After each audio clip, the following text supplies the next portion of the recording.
an Unspoiled Network podcast.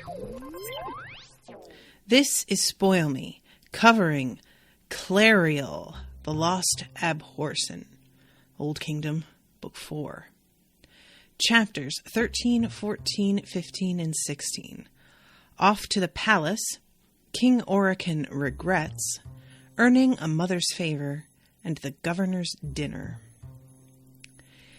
In these chapters, I know there is other stuff that happens before the Governor's Dinner, but that really went left. I did not expect for shit to pop off so dramatically, so suddenly.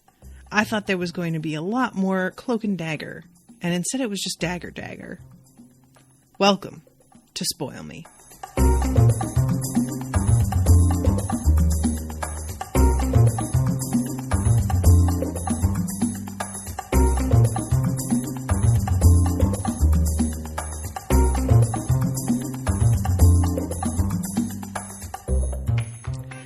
Welcome to the show, everyone. I am Natasha. First of all, thank you very much to Yama for commissioning this episode. Yama, I almost watched Killing Eve because I got this. Yama had commissioned 2 episodes this week, and one of them is Killing Eve, but that's tomorrow. And I am really glad that I got to read more Clariel because, man, this just went...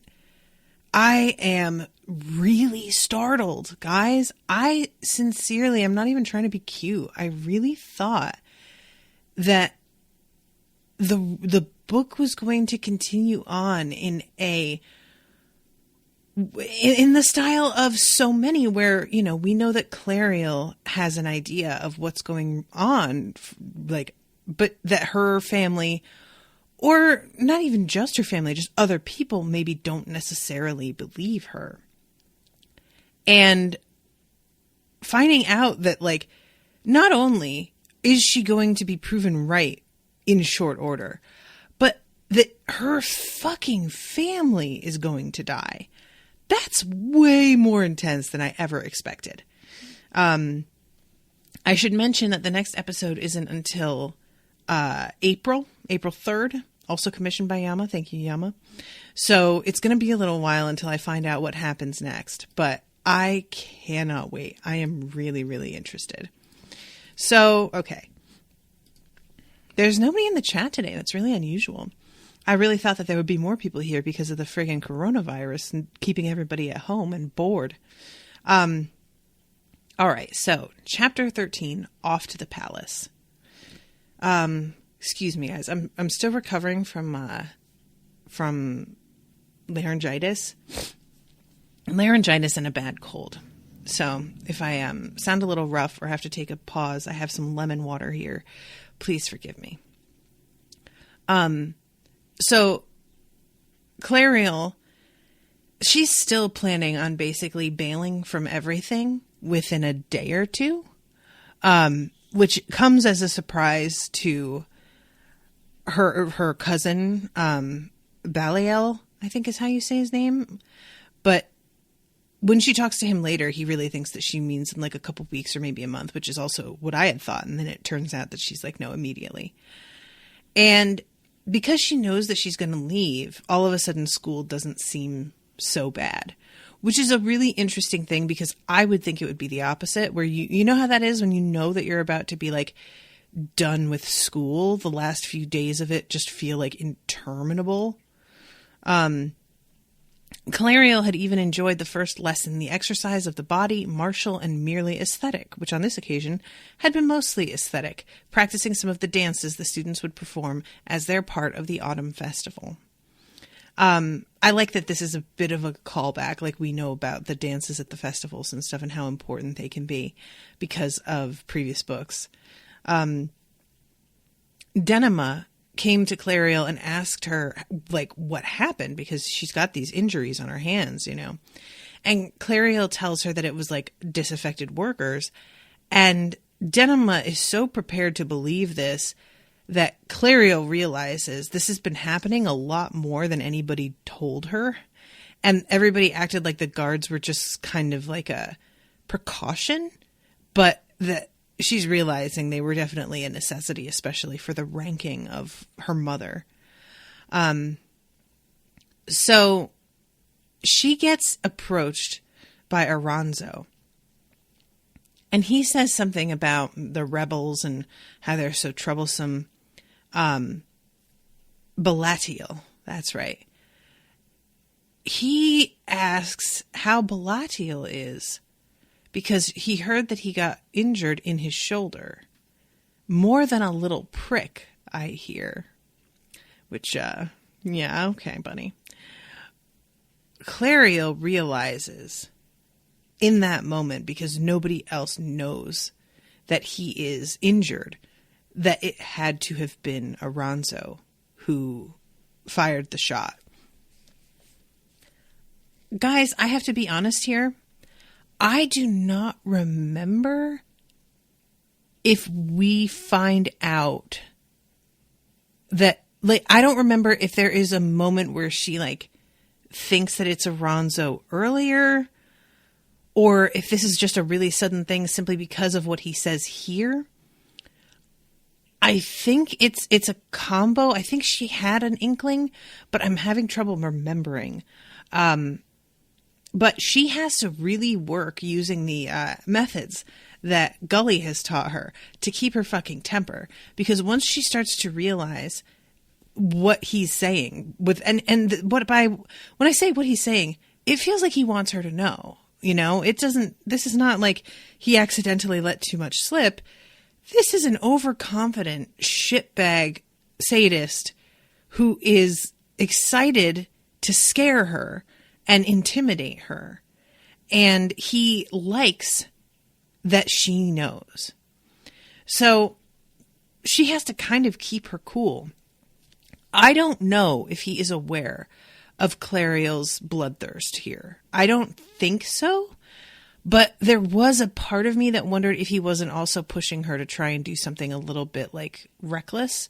And thank goodness she had gotten the schooling that she has so far with Gully. But there was a bit of me that was like, is he hoping that she just kind of loses her shit here? So he's like standing and blocking her way. And she kind of tries to get past him, and he keeps stepping in front of her. And she finally is like, can you let me sit down? This class is about to start. And he's like, oh, I hadn't thought that you were so keen. It gives me hope. And she says, hope for what? And he says, hope is a wonderful thing.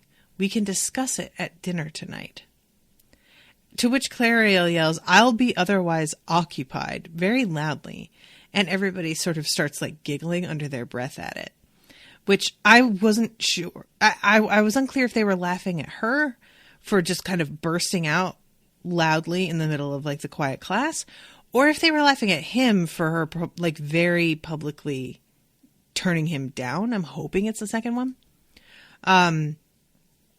So she sits down and starts writing. My temper is my own and answers to me. My temper is my own and answers to me. Which I really like that, actually. There is, I think, honestly, real power in affirmations. And it's hard for me to admit that because affirmations can be so fucking corny that I don't want them to be effective because you feel like such a goober. But I was reading, a lot of people talk about like the power of affirmations in terms of like just getting your brain in the rhythm of thinking about something. And I always thought that was sort of like the pseudoscience, like bullshit.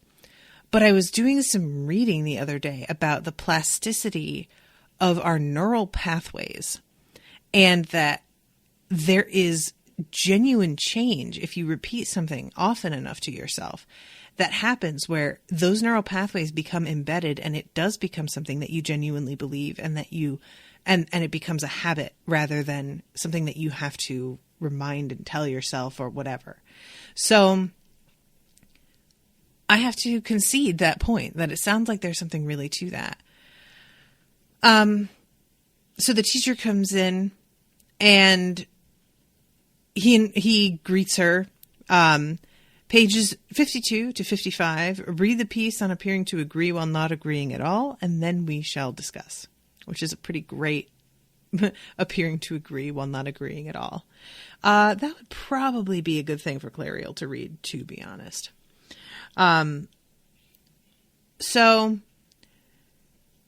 finally, she gets up to leave class, and Denema has overheard what Aranzo said and is trying to grill her about what's happening. And Clariel, she is just feeling really overwhelmed. And, you know, she's still having that sort of like feeling of claustrophobia from the city.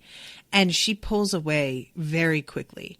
And this combined with like running into Denema later at the castle, it's a moment of strange, like Denema is still kind of thinking that maybe there's something going on between Balatiel and Clariel. And it's not until Clariel's like really emphatically, no, I promise, that Denema seems to chill a little bit and accept that there isn't. But it's understandable because Denema even says like later on, she's just really used to the bitches from school. And yeah, if you are used to people handling things a certain way, it's hard to get out of that sort of mindset. So she's leaving and she expects like Villani to try and keep her at school to have lunch with the other students the way that she has a couple times. And instead Villani's like, come on, we have to go. I have to dress you and repaint your face because I didn't know that you were going to be going to the governor's to dine for dinner. And Clariel is kind of resistant until she realizes that she's not going to be going alone. Her parents are going to be coming with her. It's going to be kind of like a family dinner. And Villani says it's a signal honor to be invited to dine with just the governor's family. And to me, it felt very significant that they were pushing to do this rather quickly. Like that the governor was like, hadn't given them days to prepare, or that there wasn't going to be a break between when they saw the king and going to see the governor. Like, it just felt extremely purposeful that there was that it was both sprung on them unexpectedly and that it came right on the heels of the visit. But we'll get there. I will say, though, I expected that, and I think that was true. But the governor doesn't really seem to be the one that knows what's going on. Does that make sense? So I'm getting ahead of myself, and forgive me, but I'm just going to say, while it does seem like that was part of the thing, was keeping them off balance by having these plans pop up really suddenly, there didn't seem to be much of a plan beyond that I can tell. It didn't go well to my eyes. And I'll be interested to hear. I wish there was somebody in the chat right now. I think this is the first time I've ever recorded on one of these books, and there hasn't been somebody in the chat. Usually at least Abby is here. So they go and get ready to head to the palace. Clariel is like painted up, and it is not a joke. Like, this painted up, this is not, I'm going to put some makeup on.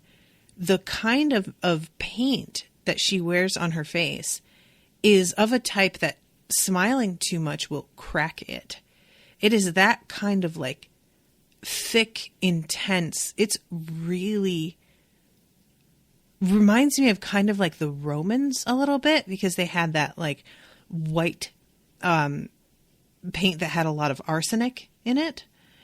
And I just can't imagine having to wear something that could like it's reminding me of like a mud mask or something that you would wear for skincare.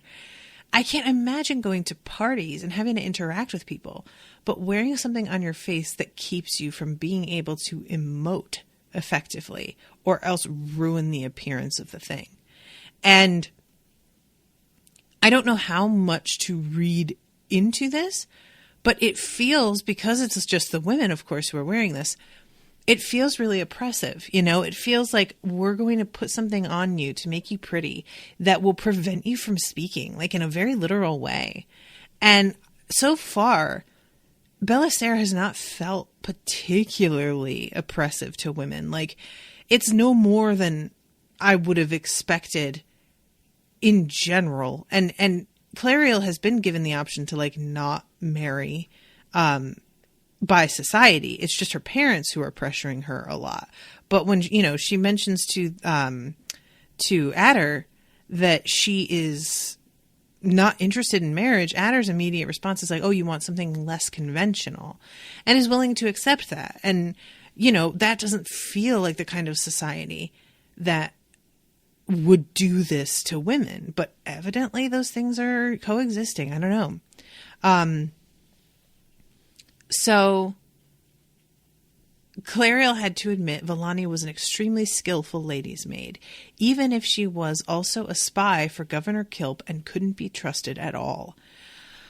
All right, guys, help me out. When did we decide that? Because I don't feel like I remember it. And Clariel has this like sort of attitude from here out that feels like that is just a foregone conclusion. Like, that's just, I am pretty sure that's the deal with this woman. And I can't remember the moment when that even occurred to her, never mind the evidence to back it up. But nevertheless, she gets dressed up in these like silken clothes, which she's kind of resistant to at first, but it's so hot that once she's wearing them, she realizes that like, actually, this is way more practical actually. But she does still hide a dagger in her sleeve.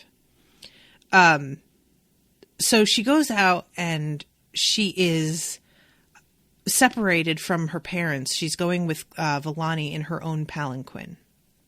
And there's a kind of a sweet moment where she's looking at her mother and realizing that, first of all, her mother is beautiful. Secondly, she's wearing this like brooch that is made of sapphires and diamonds and looks like a swooping hawk and is of, you know, her own work. It's something that she made.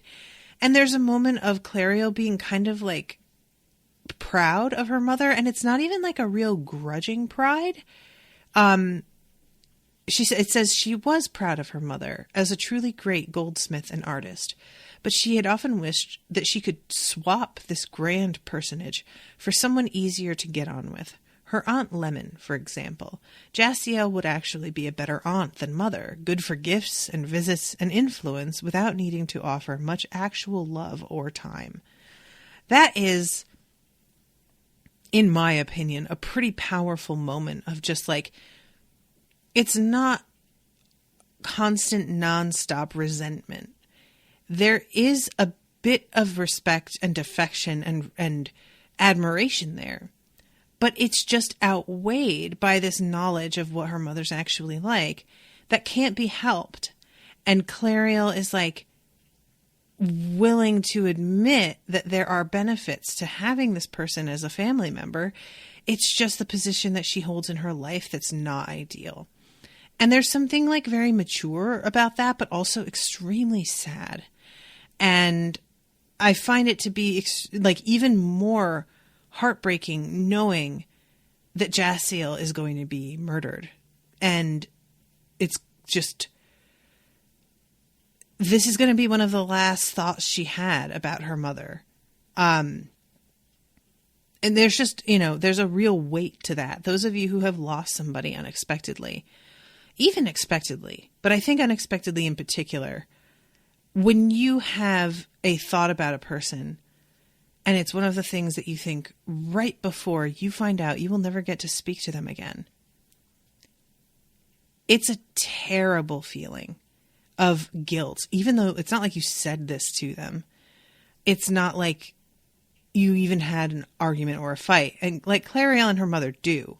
But setting that aside, there is just something to me about the last, like having a thought right before someone's taken from you that is maybe not charitable or maybe cruel or something that you might be a little bit ashamed of. And that shit leaves a mark, man. It just does, you know? There's no way to get around it. So they get in the palanquin. There is a long, like, sequence of them going to the castle and Vellani being really anxious about the makeup that she's wearing. Them, like, going through the cities, and there's a pretty cool chant that the guys who are carrying the palanquin are singing to themselves. I once loved a lover, but I left, right, left. Never find another as right, left, right. Should I have left, right, left, right. I once loved another, but I left, right. Should have listened to mother, right, left, right. But I'd still have left, right, left, right. I think that is the coolest. I really enjoyed that. So they're riding up, and there is a point at which, because they have all of the curtains drawn on the palanquin, which Clariel is just kind of like, it is really hot. Why do we have to do this? They hit this road that's got like metal stars embedded in it. And Clariel begins to like jump up with her knife out because she hears the clash of metal on metal and she thinks that it's a fight breaking out. And Vellani has to be like, lady, no, it's the Avenue of Stars is what it's called. So Clariel leans out to take a look, and there's like this really impressive road that's like twice as wide as a normal city street. And then she sees that there are all these people. And this is when she gets the first like look at the way things are handled here. There are people out here and they're throwing things. And at first she thinks that they're going to be like, you know, a aggressive group that's throwing, you know, I don't know what, mortars, maybe at least stones. But instead it's just this like very light object. And then it turns out that they're just throwing papers, petitions. And the petitions are collected. And poor Clariel, like so many of us, wants to believe the best. And is like, oh, they collect the petitions to try and like work them to do something about what these people are worried about. And instead, it's that they are being collected to make sure that the names on those petitions are investigated because they may be troublemakers. And, you know, to Clariel's credit, I say that she's an idealist and that like we all fall into this trap of wanting to believe the best. But she does, even as she asks the question, has an inkling that maybe that is not what the answer is going to be. Which is definitely a feeling that I have had before where I'll be like in the middle of a sentence and then I'm suddenly like, oh, that's not it, is it? So let's see. It's a small set of rabble-rousers. This is Vellani causing all the problems. Most folk are loyal to the governor. You mean loyal to the king, said Clariel, but Vellani didn't answer, nor would she meet Clariel's gaze. So I guess it's things like this that make Vellani seem like a spy, but I don't know. I feel like that could just be being pragmatic. It doesn't necessarily mean being a spy. But nevertheless, Clariel just sort of lets it drop. And let's see. Clariel reacts to this shadow falling across the palanquin. And I thought this was going to be like a person. And I don't know why I thought that, because it's not good. Like a person's not going to be tall enough for their shadow to cross the palanquin, right? But it says Clariel reacted to it instantly, her head going up, her nose sniffing the air. She knew the shape and feel of that shade. She could smell the great tree that cast it. Ignoring Vellani's decorous and ineffectual attempt to stop her, she leaned forward and pulled the curtain open. They were in the palace gardens, being carried along a gently rising road that ran straight as a blade between great oaks, whose branches intermingled above them to form a canopy of green, the occasional crunching sound underfoot from the treading of fallen acorns. There were lawns behind the oaks and stands of other trees, silver birch and rowan, ash and beech interspersed with beds of white flowers bordered in red brick, a warm and welcome sight compared to all the cold stone of the city. Off in the distance, for the gardens stretched around the palace hill and continued out of sight, a stag raised its antlered head to watch the procession. The rest of his herd, a half-dozen hinds and half-grown fawns, followed his motion a moment later. They were cautious, but not overly so, and Clariel knew they were not hunted, but mere ornaments of the royal garden, or perhaps an aid to keep the grass down. So, I was talking about this actually on the Doctor Who episode yesterday with Jamie. The episode that we watched, it was season 5, Amy's Choice. And it's an episode where there is a creature called the Dream Lord that has put them into a couple of different scenarios, and they have to figure out which one is the real and which one is the fake. And one of the dream scenarios is that Amy is married and living in this village in England and pregnant. And there is, for me, a real, I don't feel like I've realized it until a few years ago.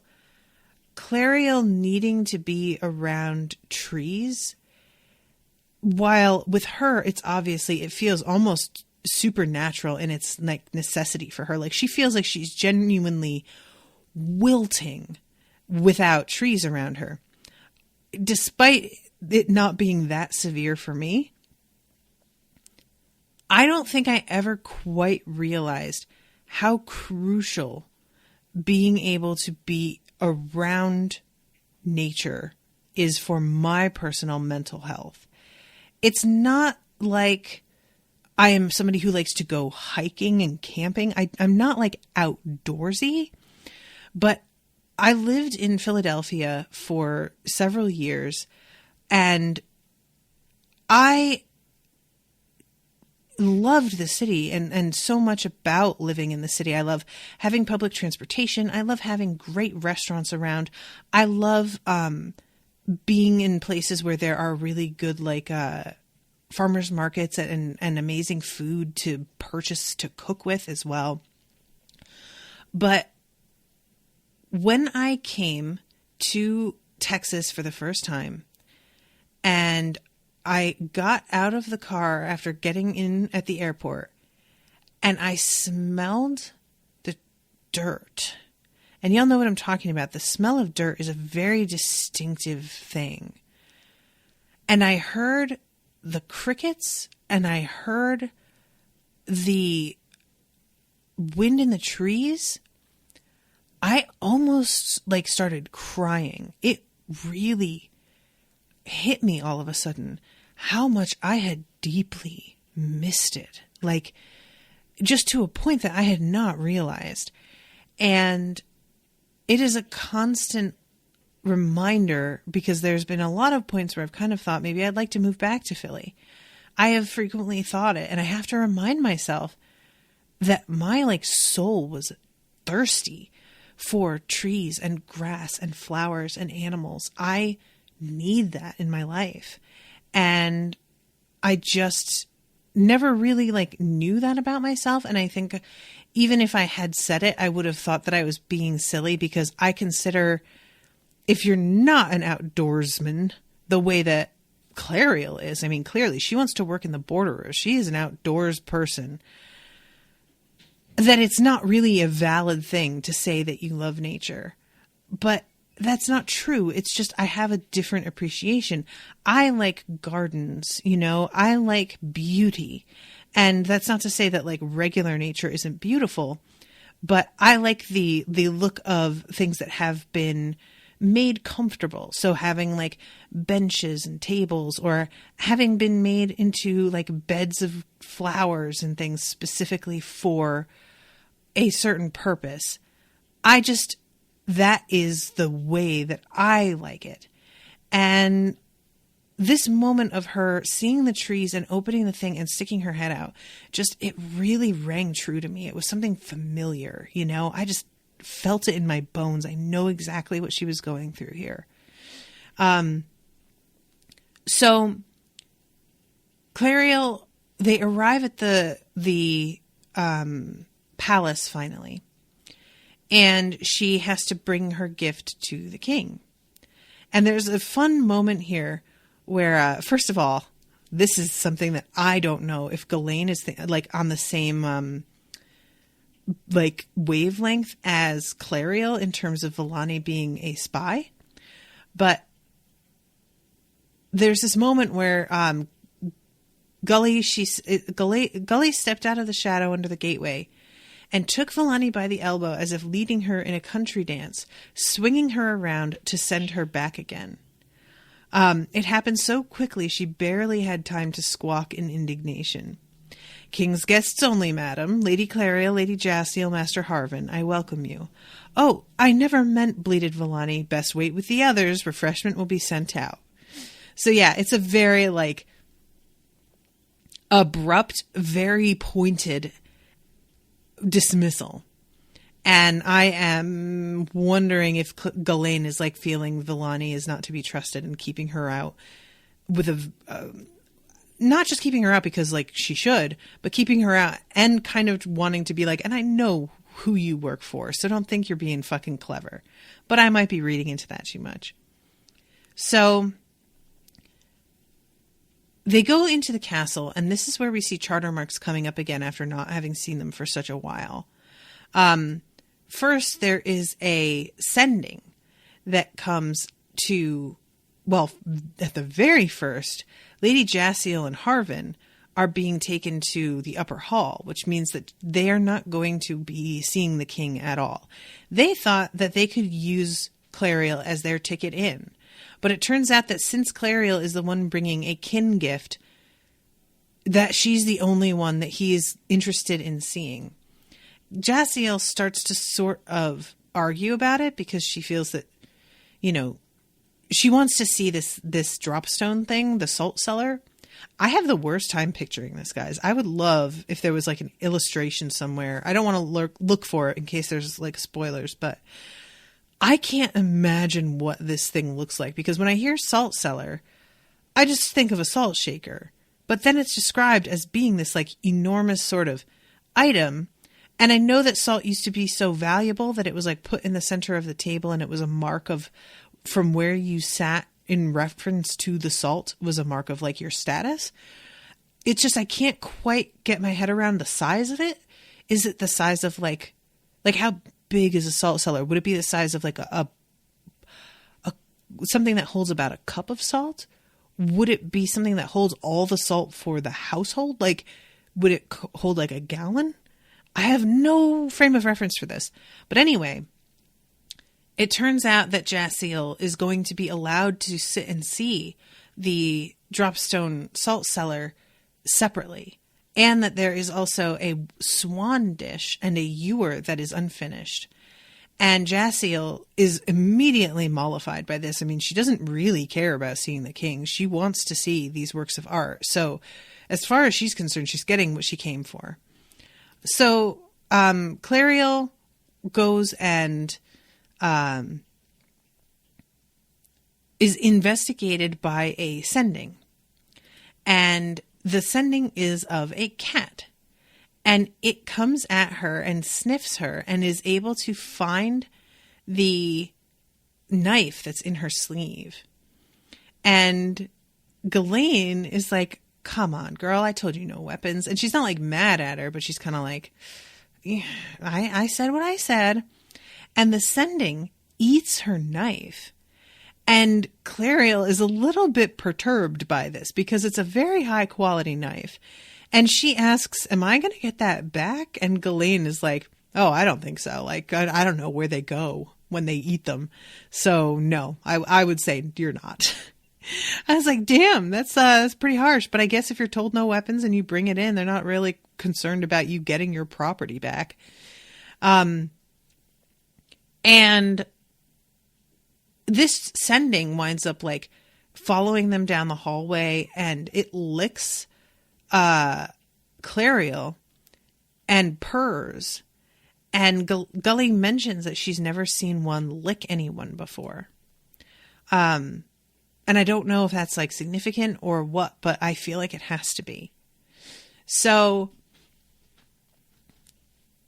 it turns out that this sending is like extremely, extremely old, because at first Clariel isn't like super impressed by this thing. And I don't mean like she's just like, oh, whatever. I just mean that she doesn't think too much of the charter sending because she has seen the charter sending of the rat that Cargrin made. That's his name, right? But it turns out, Cargrin. But it turns out that, you know, his sendings would never last. Like, this is not something that would carry on for literally hundreds of years. So these sendings are of a totally different type. They are just, you know, on another level. So they go up to see the king, and this just did not go any way that I expected. I expected the king to have been misunderstood, really fundamentally, either on purpose because he had decided to circulate a story about himself that isn't strictly true because he is working on something else, or that he is that somebody is attempting to pull power out from underneath him and is circulating a falsehood that is either difficult to dispel, or that the king is not attempting to dispel for whatever reason. Or maybe that the king is even like just under someone's control, which maybe he is. It doesn't seem that way, though. The king does genuinely seem like a selfish dickhead. And I was so happy with Clariel just standing up to this guy and being like, no, you know what? Fuck you. So the first thing the king does is has her put on a helmet and stand like on the battlements looking out, and gets a look at her with this drawing to see if she is the woman that the Clares saw in their vision, staring out, you know, trying to get a sense of it. He does not think that it is her because the Clare drew what they saw. Gully also does not think that Clariel is the one. And he's like, I thought he might be disappointed that she's not the one, but he's happy and says, well, then there's hope left. So he says, let's see, where is my tea? You've seen me now. I've seen you. I hear you've given me some fish. So I suppose I must give you something. What should I give you? And Clariel, with her incredible practicality, requests that he fund the borderers. And he interrupts her. And this is the real moment where I was just like, oh, shit. He is exactly what everybody said. I don't want to be bothered with anything like that. 50 years I've had of it, and that's enough. Tathiel should be taking care of all that stuff. She's a good girl. As soon as she hears of my troubles, she'll come back. I'm sure of it. Another week, perhaps, and she'll be here. And then when she continues to press the point, he says something about, well, don't keep talking about this or you'll upset me. Do you want to upset me? And Clariel says, maybe you need some upsetting. And the king does not back down or even show any shame at all. He just yells about how everybody has depended on him for too long, that he is sick and tired of doing this, and that he has earned some peace. To which, like, maybe, but as Clariel says, and Gully says, if he doesn't want this responsibility, he should abdicate the throne. But he isn't willing to do that. So he's just trying to have his cake and eat it too. And it's incredibly selfish and ineffective and very, very, like, irresponsible to the people that he has been sworn to look after and govern. So Clariel, like, yells at him, I am ashamed to be your cousin. If you won't act like a king, then you shouldn't be one. And this is when Gully steps in and pulls him away. And Gully, as they're walking away, floats the idea, which unsurprisingly Clariel is not on board with at all in any way, that maybe Clariel, because she is next in line, but after Tathiel, who is missing and nobody even knows if Tathiel is even still alive, maybe Clariel can be a regent or even take the throne herself. And Clariel just cannot even overstate how little she wants to do this. This is so not something that she wants. And not only does she not want it, but she's very suspicious of Gully suggesting it, and sort of feels like this might be a test that Gully is trying to see whether or not Clariel is willing to resort to treason. And Gully says that that is not true, and I believe her. But I really love the fact that that occurred to Clariel. I liked that she thought in that. I find Clariel, out of everybody that we have read about in all of this series, Clariel for me has been the most sensible and the most relatable. And that's not to say that Sabriel wasn't sensible, but Sabriel was already like being raised in the ways of magic in a way that I didn't really understand. And we start off the story with Sabriel so like dropped in the middle of everything that I didn't feel a huge connection to her as a character for most of that book. I was very into the story, but her as a person, I didn't really like know. And Lyriel, I had a difficult time like understanding her obsession with becoming a sighted Claire, because she gets given a whole other like mission and is told that her history is something totally different.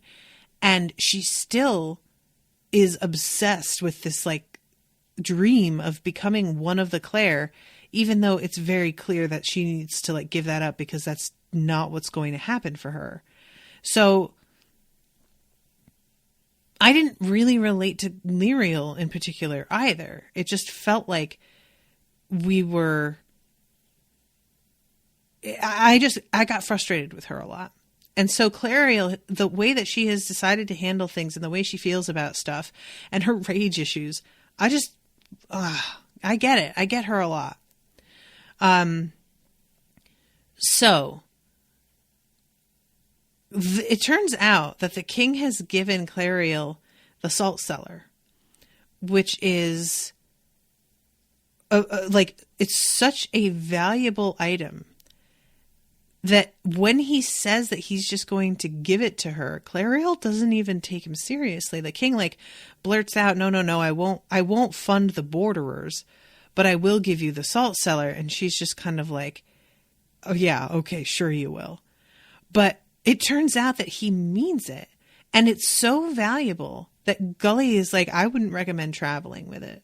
Just, FYI, I would have somebody separately bring it under guard. Damn. Okay. And that winds up being sort of the thing that mollifies her mother later, because her mother never expected to be able to like take it home and look at it. It just never even occurred to her.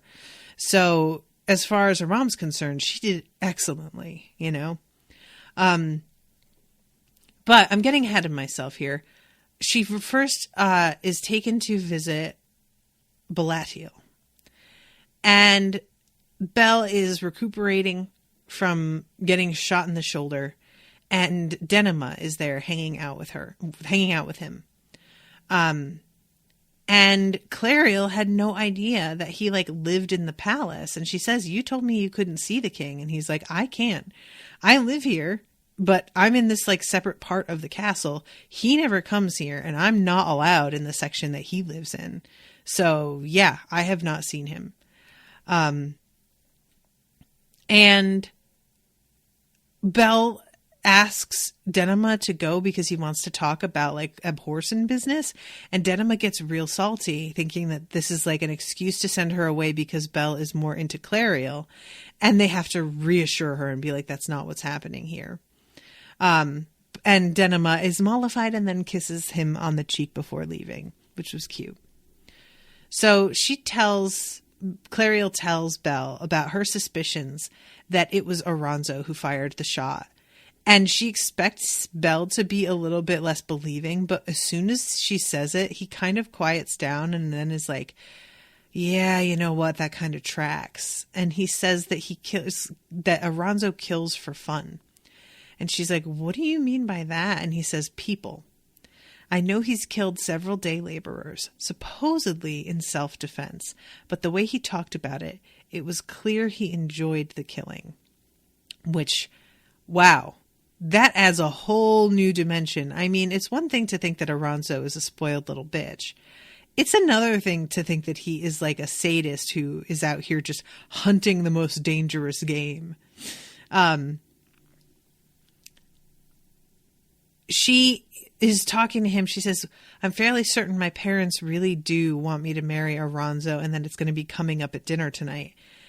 And then she tells him about her plan to get away, and he's startled that it's going to be happening so soon. He mentions growing up an orphan.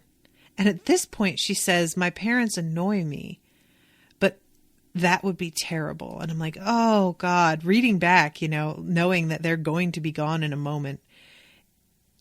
She'll know soon enough. And I wonder where she'll go and what she'll do. Like, there's no recourse for her. She's going to have to hide, So let's see. I'm trying to see if there's anything more because I'm running out of time here. And I want to make sure that I cover like the really important moments. It's a pity you weren't going to stay since I'm sure there will be more trouble and we need anyone, but at least we got the free magic creature. That's right. I forgot about this. And Clariel is like, wait, what? We didn't. And he says that Cargren's people did. He had Mistress Adder and that snaggle-toothed servant of hers hidden on the beach. And Clariel does not know what servant he means. I don't particularly either. But Clariel is a little bit like weirded out at the idea of this thing having been caught and trapped, and it bums her out that she feels this way, but she kind of can't help it. At the same time, she told herself Azimanil was a free magic creature, something inimical to mortal life. She had to be captured and imprisoned. Didn't she? Where are you going? Or when are you going? As soon as I can. I have to see Cargren first to get my money and some help out of the city, maybe tomorrow. And he's just like, wait, what? Oh. And he's a little sad because he thought that they would get to know each other a little bit better. And she has to, with no mincing of words, tell him, I am not interested in anything romantic. And he kind of tries to act like he knew that and that's not what he meant. But it seems pretty clearly like what he meant. There's this moment of just, I thought we could have things in common. So she says, right. She mentioned something about him being really pale. He says, I'm pale because I've walked in death, right? Which I'm like, is that really it? Because abhorsons don't necessarily have walked in death to be pale. Is that something that just is so strong an effect that it carries through birth? Because Lyriel had never walked through death, and yet she was still born very, very pale. But anyway, she gets picked up. They go to the governor's, and there is the beginning of this dinner. Well, first there's a conversation in the palanquin with her mother. And Clariel is realizing that her mother does not seem to either understand the gravity of the situation regarding the governor or doesn't care or is just so caught up in her own bullshit about goldsmithing that she doesn't think it's going to affect her. And that's really what I think is the main thing. Jaciel seems to believe that it doesn't matter who's in power. She's doing that kind of thing that people do where they're like, oh, I don't really get into politics, not understanding that politics is everything that affects your life. And Clariel says, I'm going back to Estwale. Don't be ridiculous. We've been over this before. No, not another word on the subject. I'm grateful to you for procuring the salt cellar, but do not imagine this gives you license to behave like a spoiled 5-year-old. And Clariel and her mother both have to like work to keep their tempers in check because each of them has this issue. It's a very tense ride to dinner. So they go to the governor's house. It's this big, beautiful, kind of rambling mansion in the city. And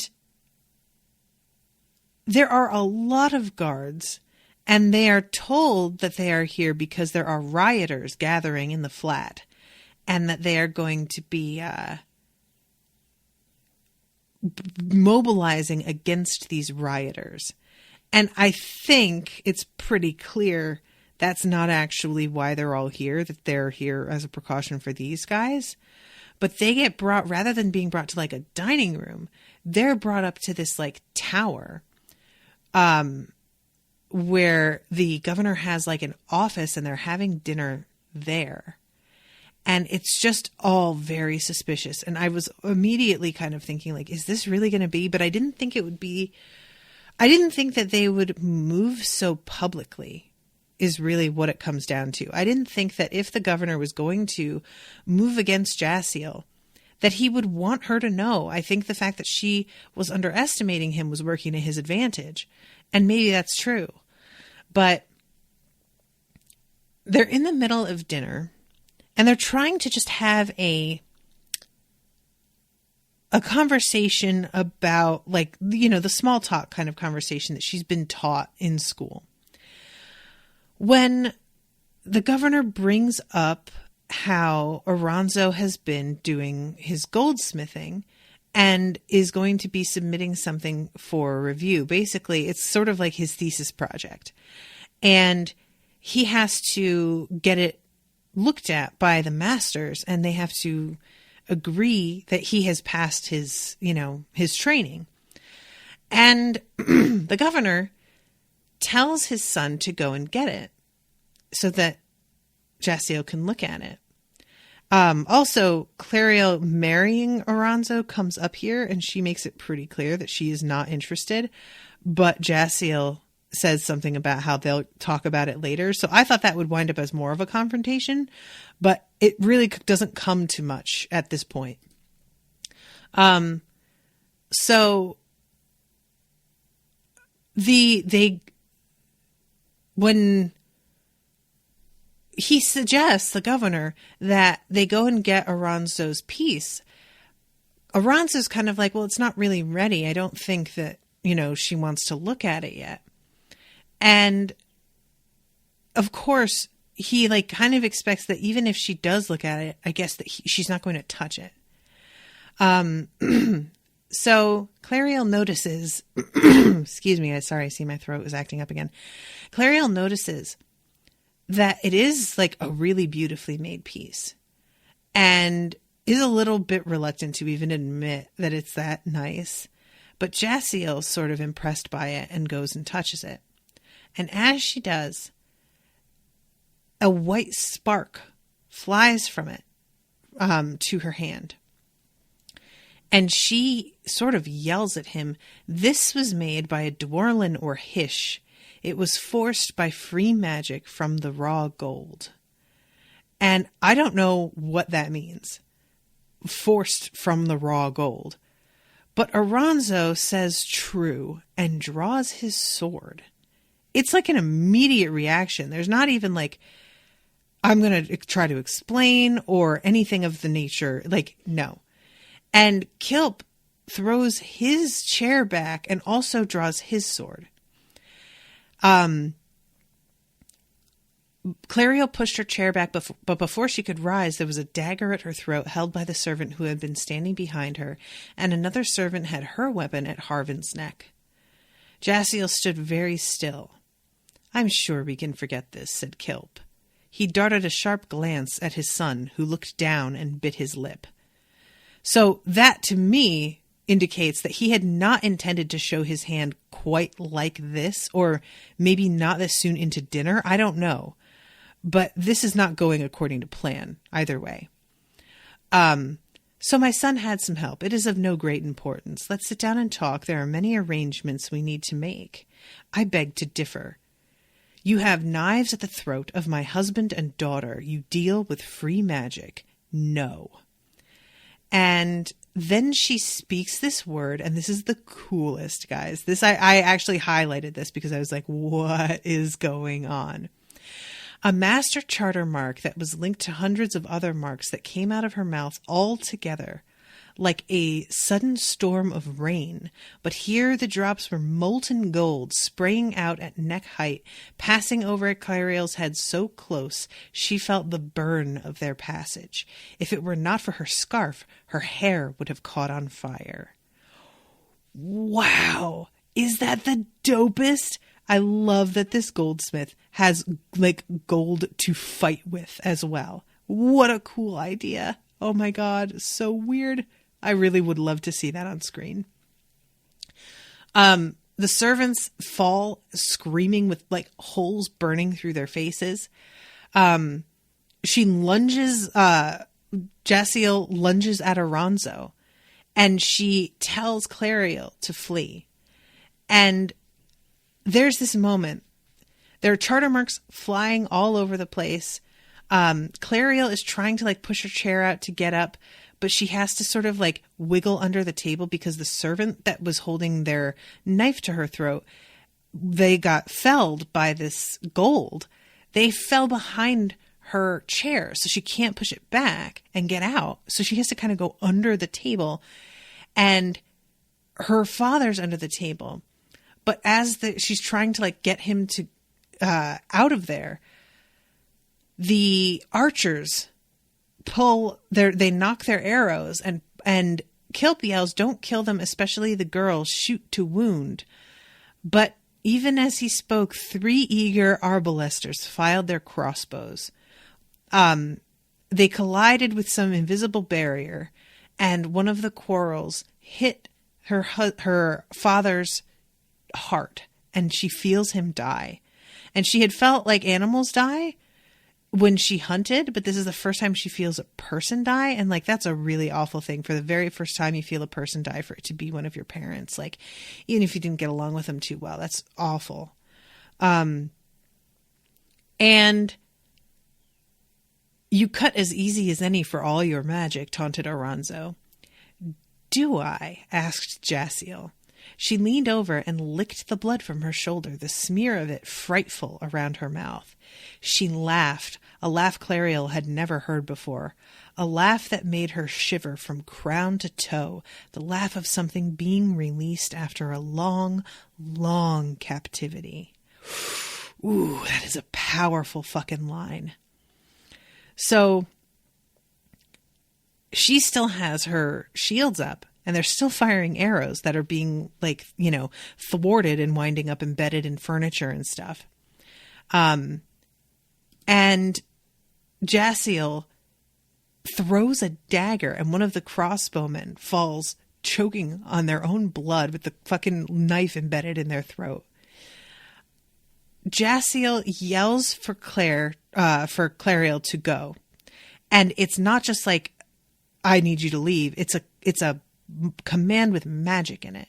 And Clariel feels herself like being propelled towards the door. She manages to see, just before the door closes, her mother really engaging in earnest with Alonso. And then she is beyond the door and she doesn't see the rest of it. But as readers, we get to see it. Clip fled before her, his guards closing ranks behind him. I'm assuming Clip fled before Clariel. Jaciel killed one, cutting him almost in two, but she was struck herself twice, a terrible wound in her side. Bloody foam, she merely laughed again. Bloody foam dribbled from her mouth as she spun and hacked and drove steadily deeper into the panicked guards, her fiery blades hissing as they cut through armor, flesh, and bone. The guards fought back, chopping and stabbing in blind desperation at this terrible enemy who wielded fire and would not die. Listen, Jaciel, I don't like you, but I respect the fuck out of you. So she was almost through to Kilp when a blow from a halberd took her, and the head of the greatest goldsmith and finest artist in the kingdom flew from her shoulders to roll bloodily across the floor. And that is the end of the chapter. So that was really fucking exciting, very unexpected, and I'm so interested to see what Clariel's next move is going to be. I imagine she's going to want to try and find Cargrin, but I don't know if she can afford to stay in the city. But I don't know if she can get out. Kilp, I would imagine, is going to have people looking for her. And Kilp didn't want his hand showed so soon. It seemed like he was irritated with his son. So is Kilp not the one that's in charge? Is his son the one that's working with a free magic creature and not Kilp at all? It might be that Kilp is just trying to manage a son that seems out of control. I don't know. But anyway, I have to wrap. So thank you guys very, very much for listening. Thank you to Yama for commissioning this episode. And I will see you guys next month with a new episode. Until then, toodaloo, motherfuckers.